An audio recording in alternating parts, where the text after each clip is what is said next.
തമിഴ്നാട്ടിലുള്ള ഒരു ഗ്രാമത്തിൽ സന്ധ്യയും അവളുടെ ഭർത്താവും അവർ ഇഡ്ഡലി കച്ചവടം ചെയ്തിരുന്നു. സന്ധ്യയുടെ ഭർത്താവ് മനോജ് ഇഡ്ഡലി വിൽക്കുന്നതിൽ അവളെ സഹായിച്ചിരുന്നു. കഴിവും അധ്വാനവുമുള്ള സന്ധ്യ ഒരു ദയാലുവും കൂടിയാണ്. ഒരുപാട് തവണ ജനങ്ങൾക്ക് അവൾ ഫ്രീ ആയി ഇഡ്ഡലി കൊടുക്കുമായിരുന്നു. സന്ധ്യയുടെ അച്ഛൻ ആയുർവേദം അറിയാവുന്ന വലിയൊരു വൈദ്യനാണ്. അതുകൊണ്ട് തന്നെ സന്ധ്യയ്ക്ക് മരുന്ന് ചെടികൾ, പച്ചമരുന്നുകൾ, പിന്നെ ആയുർവേദത്തിലുള്ള മുഴുവൻ ജ്ഞാനവും ഉണ്ടായിരുന്നു. സന്ധ്യ ചേച്ചി, ഒരു പ്ലേറ്റ് ഇഡ്ഡലിയും സാമ്പാറും തരൂ. ചമ്മന്തി കുറച്ച് എരിവോടെ തരൂ. എരിവുള്ള ചമ്മന്തിയോ? എനിക്കിപ്പോൾ ജലദോഷമുണ്ട്, അതുകൊണ്ടാ. സന്ധ്യ ഉടനെ തന്റെ പറമ്പിലേക്ക് പോയി ഒരു പച്ചമരുന്ന് എടുത്തുകൊണ്ടുവന്ന് അത് നല്ല എരിവുള്ള ചമ്മന്തിയിലിട്ട് അത് ആ പെൺകുട്ടിക്ക് കൊടുത്തു. ആ സ്ത്രീയും ഇഡ്ഡലി എരിവുള്ള ചമ്മന്തിയിൽ തൊട്ട് കഴിച്ചതും അവരുടെ ജലദോഷം അപ്പോൾ തന്നെ ഭേദമായി. ആ കൊള്ളാവല്ലോ, നിങ്ങളുടെ ഇഡ്ഡലിയിൽ എന്തോ മായാജാലമുണ്ട്. ഇതിൽ നിങ്ങൾ എന്താ ഇട്ടത്? എന്റെ ജലദോഷം മുഴുവനും പോയി. ഇതിൽ ഞാനൊരു പച്ചമരുന്ന് മാത്രമേ ഇട്ടുള്ളൂ, വേറെ ഒന്നുമില്ല. നീ ഇങ്ങനെ എല്ലാവർക്കും സൗജന്യമായി ചികിത്സ ചെയ്താൽ ക്ലിനിക്ക് തുറന്നു വെച്ചിരിക്കുന്നവരൊക്കെ ക്ലിനിക്ക് അടച്ചുപൂട്ടി പോകേണ്ടി വരും. പാവം, ജലദോഷമായിട്ട് ബുദ്ധിമുട്ടുമായിരുന്നു. ഞാൻ പറ്റുന്നത് പോലെ സഹായിച്ചു. ഞാൻ എന്റെ അച്ഛന്റെ കയ്യിൽ നിന്നും പഠിച്ച പച്ചമരുന്നിന്റെയും ആയുർവേദ ജ്ഞാനവുമെല്ലാം വെറുതെ പാഴാക്കി കളയണ്ടല്ലോ. പറയൂ, ആരെങ്കിലുമൊക്കെ സഹായിക്കണ്ടേ? രണ്ടുപേരും ഇങ്ങനെ സംസാരിച്ച് പോയിക്കൊണ്ടിരിക്കുമ്പോൾ അവരുടെ മകൻ ഇങ്ങനെ പറഞ്ഞു. അമ്മേ, എനിക്ക് സ്കൂളിൽ ടിഫിന് ഇഡലി വെക്കണ്ട. ഞാൻ എപ്പോഴും ഇഡലി കൊണ്ടുപോകുന്നത് കൊണ്ട് എന്റെ ഫ്രണ്ട്സ് എല്ലാവരും എന്നെ കളിയാക്കുക. അപ്പോൾ നിന്റെ ബാക്കി ഫ്രണ്ട്സൊക്കെ ടിഫിനിൽ എന്താണ് മോനെ കൊണ്ടുവരുന്നത്? എന്റെ ഫ്രണ്ട് സാൻഡ്വിച്ച്, ബ്രെഡും ജാമും ഒക്കെ കൊണ്ടുവരും. എന്നാൽ ഒരു കാര്യം ചെയ്യേ, നാളെ മുതൽ നീ ഇഡ്ഡലി സാൻഡ്വിച്ച് കൊണ്ടുപോ. നീയും കഴിക്കേ, പിന്നെ നിന്റെ ഫ്രണ്ട്സിനും ഷെയർ ചെയ്യേ. ഹായ്, ഞാൻ നാളെ മുതൽ ടിഫിനിൽ ഇഡലി സാൻഡ്വിച്ച് കൊണ്ടുപോകും. അവരുടെ മകൻ പോയതും മനോജ് സന്ധ്യയോട് ഇങ്ങനെ ചോദിച്ചു. അതുപോട്ടെ, ഈ ഇഡ്ഡലി സാൻഡ്വിച്ച് എന്ന് വെച്ചാൽ എന്താണ്? അത് ഞാൻ വെറുതെ പറഞ്ഞതാണെന്നേ. നാളെ ഇഡ്ഡലി തന്നെ ഉണ്ടാക്കും. അതിൽ കുറച്ച് ഇലകൾ മാത്രം ഇടും. നീ എപ്പോഴും ഓരോ അതിശയങ്ങൾ കാണിക്കും. അടുത്ത ദിവസം രാവിലെ സന്ധ്യ ഇഡ്ഡലി കട തുറന്നു. നല്ലതുപോലെ കച്ചവടവും പോയി. അപ്പോഴാണ് അവിടേക്ക് മനോജ് വന്നത്. ഇവിടെ നോക്ക്, പെട്ടെന്ന് നീ കടയടക്കി, നമുക്ക് പെട്ടെന്ന് വീട്ടിലേക്ക് പോയേ പറ്റൂ. സിറ്റിയിൽ എന്തോ പുതിയൊരു രോഗം വന്നിട്ടുണ്ടത്രേ. ആ രോഗം ഇപ്പോൾ നമ്മുടെ ഗ്രാമത്തിലേക്കും വരുന്നു. സർക്കാർ എല്ലാ കടകളും അടയ്ക്കാൻ പറഞ്ഞ് എല്ലാവരും അവരവരുടെ വീട്ടിലിരിക്കാൻ പറഞ്ഞിരിക്കുന്നു. പെട്ടെന്ന് ഇതെങ്ങനെ സംഭവിച്ചു? ഇപ്പോഴാണ് ഞാൻ ടോണിയെ സ്കൂളിൽ വിട്ടിട്ട് വന്നത്. ആദ്യം അവനെ കൂട്ടിക്കൊണ്ടുവാ. എല്ലാവരും വെളിയിൽ വരാൻ പേടിക്കുന്നു. നീ അവനെ സ്കൂളിലേക്ക് പറഞ്ഞു വിട്ടിരിക്കുക. അപ്പോൾ മനോജ് പറഞ്ഞത് കേട്ട് സന്ധ്യ വെപ്രാളത്തോടെ തന്റെ മകനെ സ്കൂളിൽ നിന്നും വിളിച്ചുകൊണ്ടുവരാൻ പോവുകയായിരുന്നു. അപ്പോഴാണ് സ്കൂൾ ബസ് തന്നെ അവരുടെ വീട്ടിൽ വന്നത്. വാ മോനെ, വീട്ടിലേക്ക് പോകാം. സന്ധ്യ മനോജിനോടൊപ്പവും ടോണിയോടൊപ്പവും വീട്ടിലേക്ക് പോയി. അതിനുശേഷം അവരുടെ കയ്യിലുണ്ടായിരുന്ന ബാക്കി പണം കൊണ്ട് അവൾ കടയിലേക്ക് പോയി ആവശ്യമുള്ള വീട്ടു സാധനങ്ങളും ഇഡലി മാവും ഇങ്ങനെ ആവശ്യമുള്ളതെല്ലാം വാങ്ങി വീട്ടിലേക്ക് തിരിച്ചു വന്നു. നമ്മുടെ കയ്യിൽ ഇനി കുറച്ച് ഭക്ഷണ സാധനങ്ങളേ ഉള്ളൂ. ഇനി എത്ര ദിവസം വീട്ടിലിരിക്കേണ്ടി വരുമെന്നേ അറിയില്ല. ഈ കാര്യത്തിൽ എന്തുകൊണ്ട് നിന്റെ അച്ഛനോട് സഹായം ചോദിച്ചുകൂടാ? അദ്ദേഹത്തിന് ആയുർവേദമൊക്കെ നന്നായി അറിയാമല്ലോ. ഇങ്ങനെയുള്ള ചെറിയ ചെറിയ അസുഖങ്ങൾക്ക് നിന്റെ അച്ഛന്റെ കയ്യിൽ മരുന്നുണ്ടായിരിക്കുമല്ലോ. മനോജ് പറഞ്ഞത് കേട്ട് സന്ധ്യ ഉടനെ തന്റെ അച്ഛനെ വിളിച്ച് അവിടുത്തെ എല്ലാ പ്രശ്നങ്ങളും പറഞ്ഞു. അപ്പോൾ അവളുടെ അച്ഛൻ ഇങ്ങനെ പറഞ്ഞു. ഈ അസുഖത്തിനുള്ള മരുന്ന് ഞാൻ നിനക്ക് പഠിപ്പിച്ചു തന്നിട്ടുണ്ട് മോളെ. നിനക്ക് ചെറുപ്പകാലം മുതലേ മരുന്നുകളെ കുറിച്ച് നന്നായി അറിയാമല്ലോ. മോളുടെ വീടിന്റെ പറമ്പിലുള്ള ആ പച്ചമരുന്നൊക്കെ മോളൊന്ന് ഉപയോഗിച്ച് നോക്ക്. ആ പച്ചമരുന്ന് ഭക്ഷണത്തിൽ കലർത്തി എല്ലാവർക്കും കൊടുക്ക്. അവരുടെ അച്ഛൻ പറഞ്ഞത് കേട്ട് സന്ധ്യ ഉടനെ വീട് മുഴുവനും അന്വേഷിച്ച് ആ ബുക്ക് കണ്ടെത്തി. അതിൽ ആ അസുഖത്തിനുള്ള ചികിത്സയും കിട്ടി. അവൾ ഉടനെ സന്തോഷത്തോടെ തന്റെ ഭർത്താവിനെ വിളിച്ച് ഇങ്ങനെ പറഞ്ഞു. നോക്കൂ, അച്ഛൻ ഏത് പച്ചമരുന്നിനെ കുറിച്ചാണോ പറഞ്ഞത്? നമ്മുടെ പറമ്പിൽ അത് ഒരുപാടുണ്ടെന്നേ. നമുക്ക് ആ പച്ചമരുന്ന് ഇഡ്ഡലി സാൻഡ്വിച്ചിലിട്ട് നമ്മുടെ ഗ്രാമജനങ്ങൾക്ക് കൊടുത്ത് ഇത് ഭേദമാക്കിയെടുക്കാം. എന്നാൽ ലേറ്റ് ആക്കണ്ട. നമുക്കിപ്പോൾ തന്നെ ആ പച്ചമരുന്ന് ഉപയോഗിച്ച് എല്ലാവർക്കും കഴിക്കാൻ കൊടുക്കാം. അപ്പോൾ നമ്മൾ അവരെ സഹായിച്ചതുപോലെയും ആവും. എന്നാൽ നമ്മുടെ കയ്യിൽ കുറച്ച് സാധനങ്ങളേ ഉള്ളൂ. കുറച്ചുള്ളതും കൂടെ നമ്മൾ ഉപയോഗിച്ചു കഴിഞ്ഞാൽ നമ്മൾ പിന്നെ എങ്ങനെ വല്ലതും കഴിക്കും? ഈ ക്രൂരമായ രോഗം എത്ര നാൾ ഇനി ഉണ്ടാവുമെന്നേ അറിയില്ല. നീ അതിനെക്കുറിച്ചൊന്നും ഓർക്കണ്ട. നിന്റെ അച്ഛൻ പറഞ്ഞതുപോലെ ആ പച്ചമരുന്നുകൾ നീ ആ ഇഡലി സാൻഡ്വിച്ചിൽ വെച്ച് എല്ലാവർക്കും കൊടുക്ക്. മനോജ് ഇങ്ങനെ പറഞ്ഞതും സന്ധ്യ ഉടനെ തന്റെ പറമ്പിലേക്ക് പോയി അവളുടെ അച്ഛൻ പറഞ്ഞ ആ പച്ചമരുന്ന്, അതായത് സിദ്ധന്മാരുടെ കുടുംബത്തിൽ മാത്രമേ ആ പച്ചമരുന്ന് കിട്ടൂ, അങ്ങനെയുള്ള ഒരു പച്ചമരുന്ന് പറിച്ച് അത് ഉപയോഗിച്ച് ഇഡലിയൊക്കെ ഉണ്ടാക്കി തൊട്ടടുത്തുള്ള എല്ലാ വീട്ടുകാർക്കും അത് കൊടുത്തു. ഇതൊരു 5-6 കുടുംബങ്ങൾക്ക് കൊടുക്കാം. ഇത് മാത്രം വെച്ച് എന്ത് ചെയ്യാനാണ്? നമ്മൾ അവർക്ക് കൊടുത്തത് മാന്ത്രിക ഇഡ്ഡലി സാൻഡ്വിച്ച് ആണെന്നറിഞ്ഞതും അവരിലൂടെ എല്ലാവരും അറിഞ്ഞ് അവർ തന്നെ നമുക്ക് സാധനങ്ങൾ വാങ്ങിത്തരും. അതുപയോഗിച്ച് നമുക്ക് കൂടുതൽ ഇഡ്ഡലി സാൻഡ്വിച്ച് ഉണ്ടാക്കാം. തൊട്ടടുത്തുള്ള കുറച്ചു വീടുകളിൽ സന്ധ്യയും മനോജും ഇഡ്ഡലി സാൻഡ്വിച്ച് കൊടുത്തു. ആ ഇഡ്ഡലി സാൻഡ്വിച്ച് കഴിച്ചതും അവർക്കെല്ലാവർക്കും ഭേദമായി. അവരുടെ പനിയും ജലദോഷവും എല്ലാം ഒറ്റ നിമിഷത്തിൽ മാഞ്ഞു.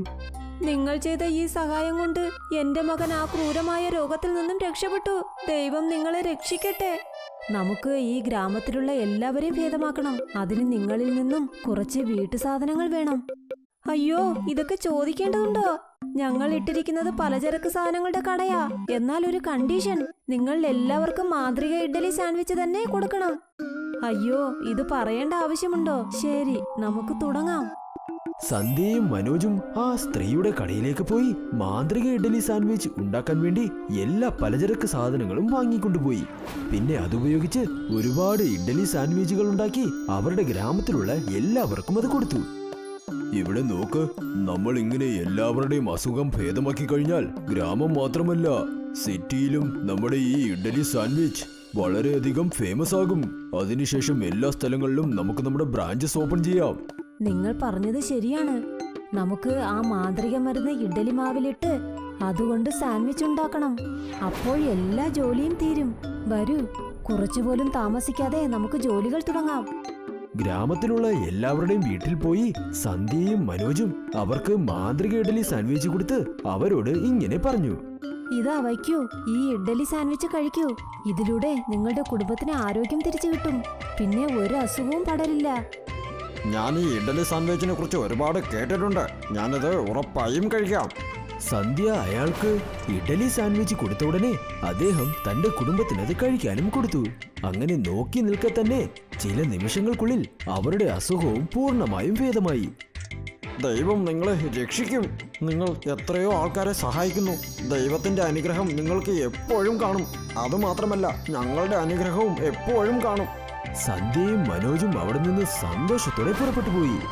ആ ഗ്രാമത്തിലുള്ള എല്ലാവരും ആ ഇഡ്ഡലി സാൻഡ്വിച്ചിനെ കുറിച്ച് പുകഴ്ത്തി സംസാരിച്ചുകൊണ്ടേയിരുന്നു. നീ നിന്റെ അച്ഛനെ വിളിച്ച് പെട്ടെന്ന് നന്ദി പറയേ. ഈ അസുഖത്തിൽ നിന്നും എല്ലാവരെയും അദ്ദേഹം രക്ഷിച്ചു. അപ്പോൾ സന്ധ്യയും ഉടനെ അവളുടെ അച്ഛനെ വിളിച്ച് ഒരുപാട് നന്ദിയും പറഞ്ഞു. ശേഷം സന്ധ്യയും മനോജും ഒരുപാട് സന്തോഷത്തോടെ അവരുടെ ഇഡ്ഡലി സാൻഡ്വിച്ച് വിറ്റ് ഒരു സമാധാനമുള്ള ജീവിതം ജീവിച്ചു. ये कबीर हैं, कबीर सिंह। कबीर सिंह हैं तो इंडियन, पर वो अपनी पढ़ाई पूरी करने यूएस आए हैं। आजकल कबीर सिंह परेशान हैं, पैसों की कमी की वजह से। हे कबीर, मैंने तेरे लिए एक नई जॉब ढूंढ ली है। अरे यहीं पास में एक बर्गर जॉइंट है, तू आज ही चला जा वरना वो जॉब कोई और पकड़ लेगा। नहीं नहीं यार, तू फिक्र मत कर, मैं आज ही जाऊंगा। कबीर बर्गर जॉइंट में गए और उन्हें वो जॉब मिल गई और उसी रोज से उन्होंने काम करना शुरू कर दिया। बर्गर्स बनाना उन्हें आता तो नहीं था, पर ये काफी आसान था। उन्होंने बर्गर बनाना जल्द ही सीख लिया। Your order ma'am. Thank you. Kabir Singh खुश थे क्योंकि उन्हें पैसे भी मिल रहे थे और मुफ्त का खाना भी। कुछ दिन कबीर सिंह के बहुत अच्छे बीते, पर फिर वो ऊब गया। उसे ये बिना मसालों वाला खाना खाना कुछ खास पसंद नहीं आ रहा था। अरे तुम लोग ये बगैर मसाले का खाना कैसे खा लेते हो? Why don't you like this? नहीं नहीं, मैं एक्चुअली बहुत बोर हो गया हूँ। अगले रोज कबीर बर्गर जॉइंट आ ही रहे थे कि उनका तवज्जो मैगी पैकेट्स पर पड़ा। आज बर्गर के बदले मैगी खाता हूँ, कम से कम ये टेस्टी तो होगा।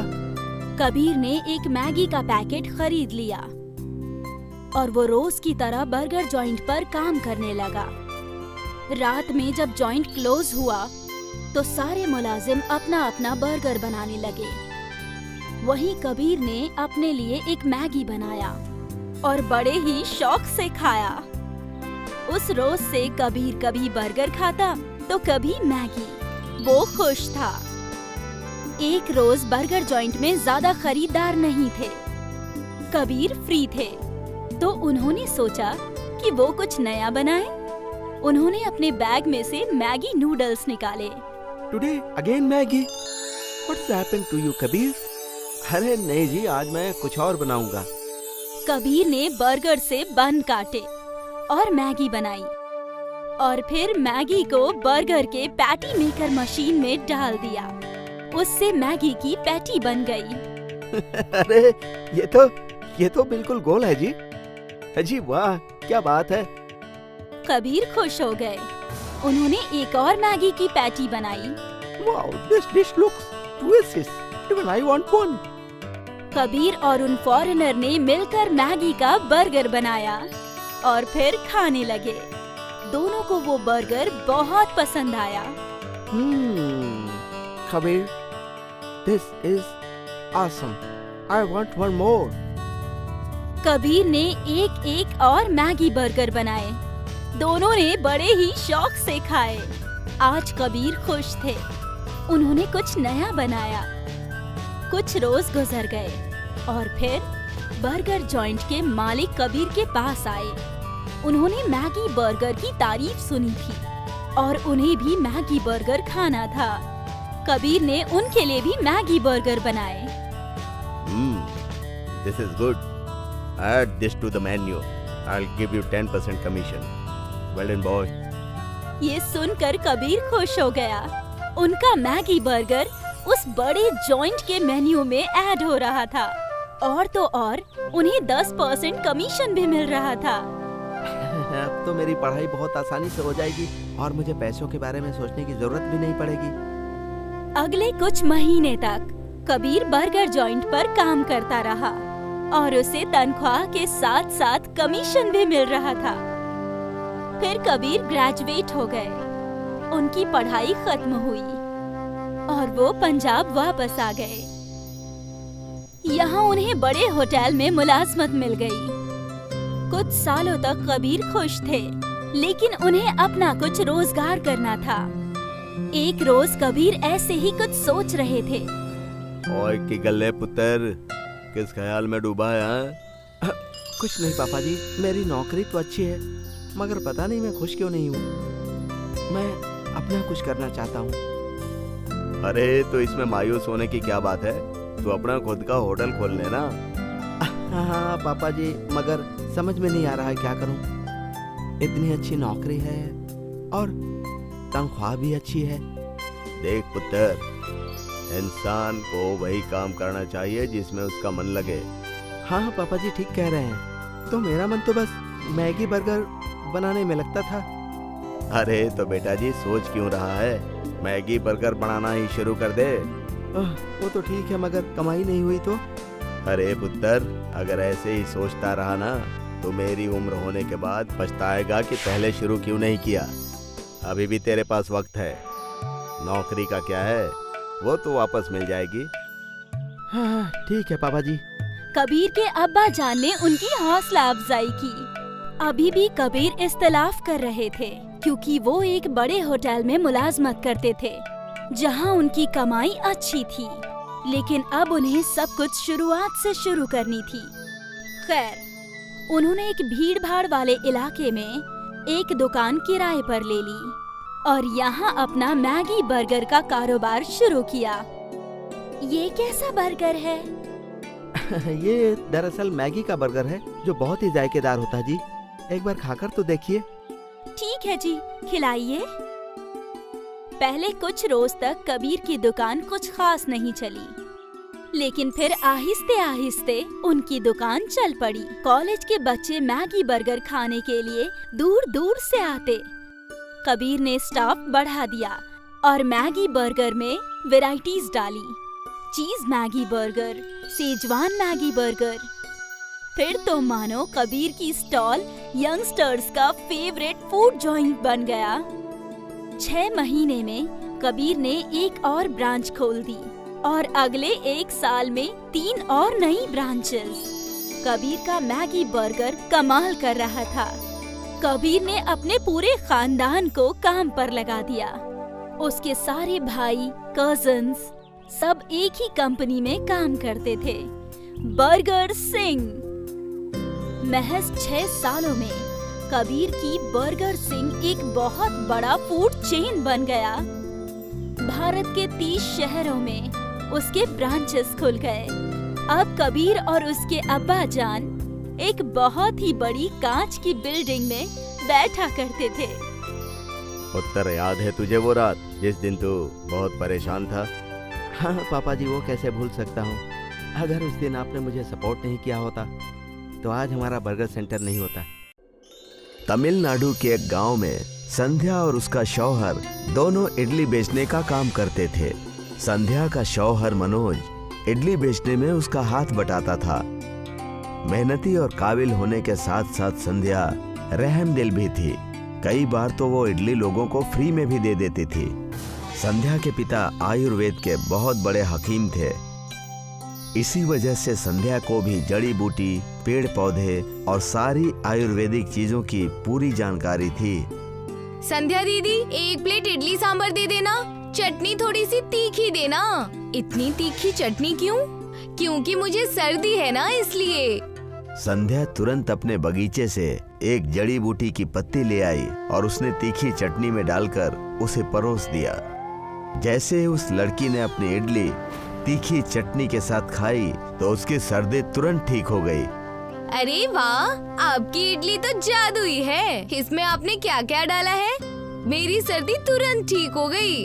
इसमें बस एक जड़ी बूटी का पत्ता था, कुछ नहीं। तुम यूं ही मुफ्त में दुनिया की मदद करती रहोगी ना तो क्लिनिक में बैठे डॉक्टरों को अपनी दुकान बंद करनी पड़ेगी। बस थोड़ी सी मदद ही तो की है बेचारी की। सर्दी से परेशान थी इसीलिए, वरना आपको नहीं लगता मेरे अब्बू से सीखा हुआ जड़ी बूटी का ज्ञान ऐसे ही मेरे पास रहेगा? उसका कोई मतलब नहीं रहेगा। दोनों बहस करके घर जा ही रहे थे, तभी उनके बेटे ने कहा, अम्मी, मुझे स्कूल के टिफिन में इडली मत दो। मैं हमेशा इडली लेकर जाता हूँ। मुझे मेरे सारे दोस्त चिढ़ाते हैं। तुम्हारे बाकी सारे दोस्त टिफिन में क्या लेकर आते हैं बेटा? मेरे दोस्त सैंडविच और ब्रेड जैम लेकर आते हैं। तो एक काम करना, कल से तुम इडली सैंडविच लेकर जाना। तुम खुद भी खाना और अपने दोस्तों से भी शेयर करना। हुर्रे! मैं कल से इडली सैंडविच लेकर जाऊंगा। टोनी के जाते ही मनोज संध्या से पूछता है, अच्छा ये बताओ, इडली सैंडविच क्या होता है? ये तो बस मैंने यूं ही कह दिया। कल इडली ही दूंगी, बस कुछ पत्तियां डालकर। तुम भी ना कमाल करती हो। अगले दिन से संध्या फिर से अपनी इडली की दुकान खोल देती है। अच्छे ग्राहकी चल रही थी कि तभी मनोज उसके पास आया। संध्या, जल्दी से दुकान बंद कर दो, हमें यहाँ से निकलना चाहिए। शहर में एक बहुत बुरी बीमारी फैली है और धीरे धीरे गांव की तरफ आ रही है और सरकार ने भी सारे कारोबार और बिजनेस बंद करके अपने अपने घर में रहने की सलाह दी है। ये अचानक कैसे हो गया? टोनी को मैंने अभी अभी स्कूल में छोड़ा। जाकर उसे लेकर आओ। सब अपने अपने घरों में कैद हैं और तुमने उसे स्कूल भेजा है। मनोज की बातें सुनकर संध्या हड़बड़ाकर अपने बच्चे टोनी को लेने स्कूल जा रही थी कि स्कूल की गाड़ी उनके घर के पास ही आ गई। चलो घर चलो बेटा। संध्या मनोज और टोनी के साथ घर चली जाती है और बचे हुए पैसे का राशन और कई सारी दूसरी चीजें, इडली का आटा और थोड़े से चावल दाल लेकर जैसे तैसे घर पहुंचती है। हमारे पास बस थोड़ा ही राशन बचा है। कितने दिनों तक घर में रहना है कुछ पता नहीं। हम तुम्हारे वालिदान से इस चीज की मदद क्यों नहीं ले लेते? उन्हें आयुर्वेद की इतनी समझ है, वो इन सब छोटी छोटी बीमारियों के बारे में झट से इलाज बता देंगे। मनोज के कहने पर संध्या अपने पिता को फोन लगाकर सारी तकलीफ बताती है। तब उनके पिताजी कहते हैं, इस तकलीफ का उपाय मैंने पहले ही तुम्हें बता दिया था। तुम्हें बचपन से ही जड़ी बूटियों की जानकारी है। अपने बगीचे से उन करिश्माई जड़ी बूटियों का इस्तेमाल करो और सारे बीमार लोगों को खाने में परोस दो।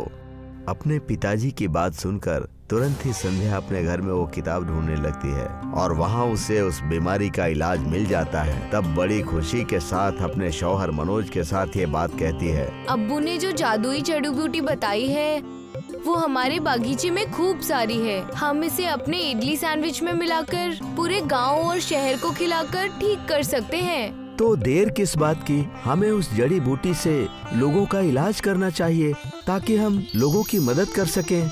लेकिन हमारे पास कुछ ही दिनों का राशन है और अगर हमने इसे भी इस्तेमाल कर दिया तो हम आगे का क्या करेंगे? पता नहीं ये बीमारी कब तक रहेगी और कब तक नहीं। तुम आगे की फिक्र मत करो और अपने पिता की बताई जादुई जड़ी बूटी इडली सैंडविच में मिलाकर लोगों को दे दो।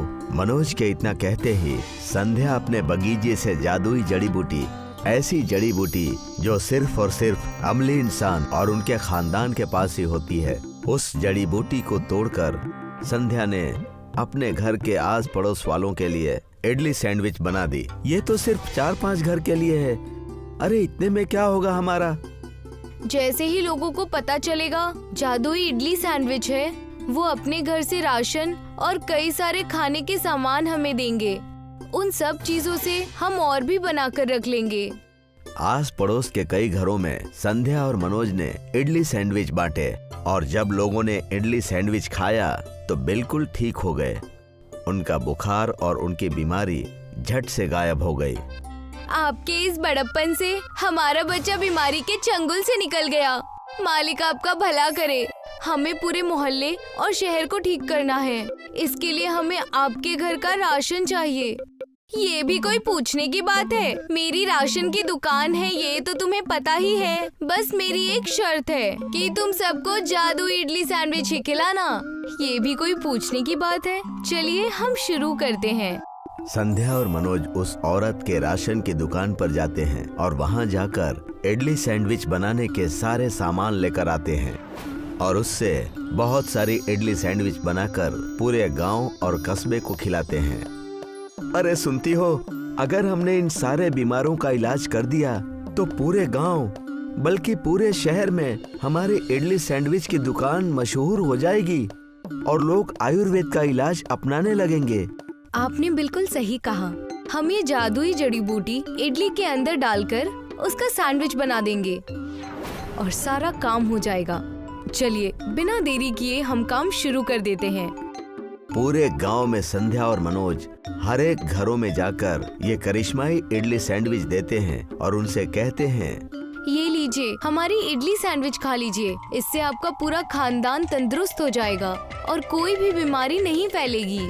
जी मैंने बहुत सुना है इस इडली सैंडविच के बारे में और मैं जरूर खाऊंगा। संध्या उस आदमी को जैसे ही इडली सैंडविच देती है, वो आदमी अपने परिवार को खिला देता है और देखते ही देखते कुछ ही पल में उनकी बीमारी गायब हो जाती है। भगवान आपका भला करे। आप इतना नेक काम कर रहे हैं। हर एक परिवार से आपको दुआ मिलेगी। मैं तहे दिल से आपका शुक्रिया अदा करना चाहूँगा। संध्या और मनोज खुश होकर वहाँ से चले जाते हैं। सारा गांव उनके जादुई इडली सैंडविच के गुणगान करने लगता है। तुम अपने पिता को फोन करके शुक्रिया कह दो, उन्होंने हमें इस बीमारी से बचा लिया। मनोज की बात सुनकर संध्या अपने पिता को फोन पर धन्यवाद कहती है और पूरा परिवार खुशी खुशी अपनी इडली सैंडविच बेचने लगता है और अपनी जिंदगी बिताने लगता है।